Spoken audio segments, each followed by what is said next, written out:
Hi, my name is Mark McDermott, and I am owner with my brother Tom of Touching Hearts in Rochester, Syracuse, and Buffalo, New York. With some other owners, I also am part owner with the Touching Hearts franchise in Albany, New York. We began this business in 2007. So it's not each office in 2007, but we actually began in Rochester and eventually went to Syracuse and Albany and Buffalo. Wow, so 18 years almost, or yeah. Long time. Gone by fast, and it's been a great 18 years. But I guess we're one of the older companion care companies now in our area. And so you've got pretty much the northern part of New York covered. Yeah, we got the thruway. The New York thruway is very well covered. That's great. And Touching Hearts at Home you've been around for 18 years. You cover a huge territory in upstate New York, and that is wonderful. And I get to see all from a distance, all the posts and all the staff, and the videos that you guys create are amazing. And you just have a wonderful set of office staff and caregivers that you all highlight all the time. So tell us a little bit about the makeup of the office staff, or what you're looking for in caregivers even. How do you guys go about hiring a caregiver? What are you really looking for in that hire? We are a little bit unusual in home care in that we are a companion care only company. There used to be a lot of those, and a lot of companion care companies got a license in New York that requires a Department of Health license. We've not done that. We've grown very well and been successful without having to go regulated. And by being a companion care only company, it also allows us to hire caregivers who have no license. They're well experienced, and many of them do have licenses, but they don't need to work for us. So it really allows us to get out of that rat race of recruiting and hire people who have great personal experience caregiving for older adults and other sorts of life experiences that don't necessarily entail a license, but entail really valuable for a companion care. The most important of which, of course, is compassion. Absolutely. And that is a great differentiator, I think, that people don't realize. And I know that when we talk to other home care agencies, they do struggle a lot more because they have to hire CHHAs. Yeah. And you can hire folks, you have a less of a competitive issue with caregiving, with hiring caregivers, because you don't require that. And that is a very great differentiator. And you're right, there are seniors who have retired that could be they're looking for extra work, and they could be a great companion to someone. College age students who are going into the healthcare field, who don't have a license yet, who can be a great companion. So all across the spectrum, you've got amazing people who just have a heart for this and really want to help. Yeah, you're right, Valerie. And we've had all of the above. I remember one of our caregivers, Joe, was 83 when he decided to hang up his caregiving hat. And obviously, a person like Joe can't care for all the different sorts of clients that we have, but he certainly was a great match for quite a number of them. And his matching ends up being the key. We have between the four offices, we have about 250, 260 caregivers. And so in each office, there's a lot of choices when it comes to matching for the right clients. We do look for diversity in our caregiving staff, and we do value different experiences and ages and walks of life to be able to match up with our clients, who are, of course, also very diverse. Yeah, absolutely. When an adult child, I'm 54, so I am the prime example of that. I have a 75-year-old mother, and if she were to need care, and I've never been in this business, and I've never had this experience before, I'm going to be a little overwhelmed by this whole thing emotionally, I know financially. It's a lot of questions. So when someone calls your office and says, I think we need home care, but I'm not sure, what can they expect? Well, the first thing they can expect is to speak right away with a human being. We don't believe in phone trees in our business, and we staff our offices so that somebody will reach a live human being, just not to be taken for granted these days. It won't be a bot, and it won't be an answering service. It'll be one of our staff members. The second thing I hope they can expect each time would be someone who understands, someone who does have the compassion and is going to be listening not just with a business ear, but with an ear toward how can we help whoever is calling, whether it's the daughter, the son, the client, the social worker who's referring. We want to add value in that phone call no matter what happens.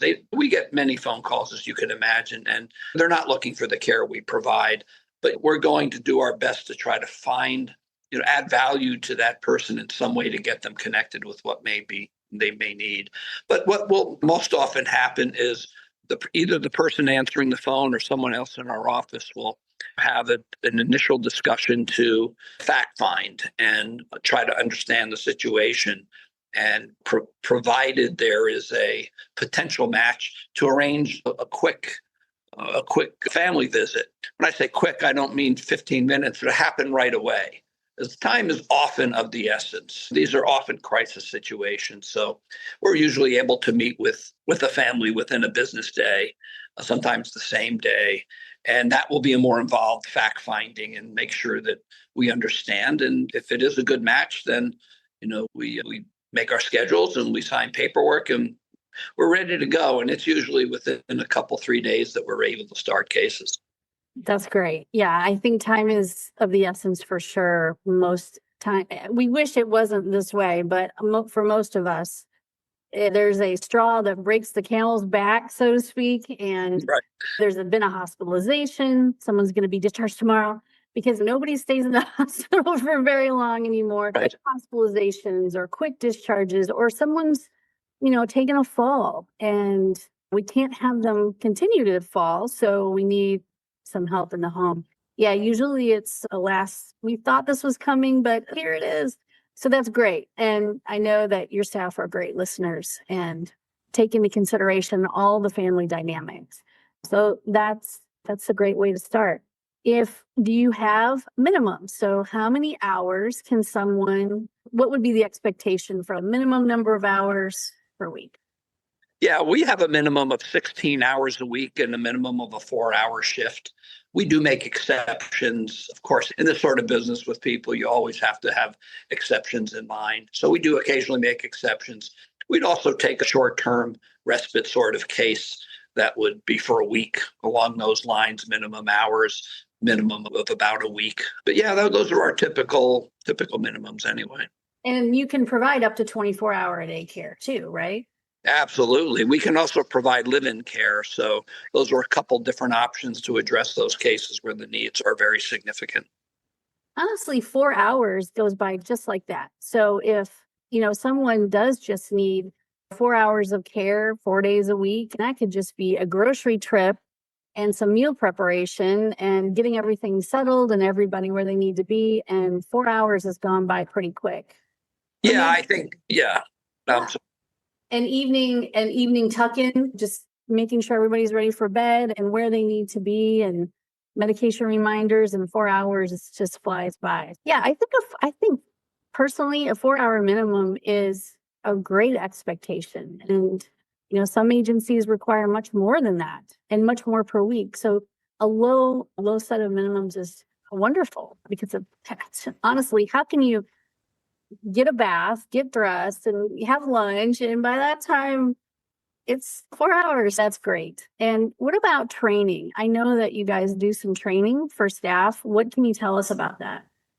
We do. We have an initial orientation with our staff where we cover, of course, not only the rules and regulations, if you will, boundary policy, but we also talk about dementia and other important elements that are really basic, which is about what you can accomplish in one day of an orientation.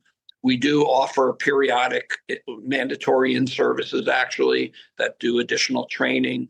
We recently had some TIPA snow training for our offices. We also offer voluntary training monthly.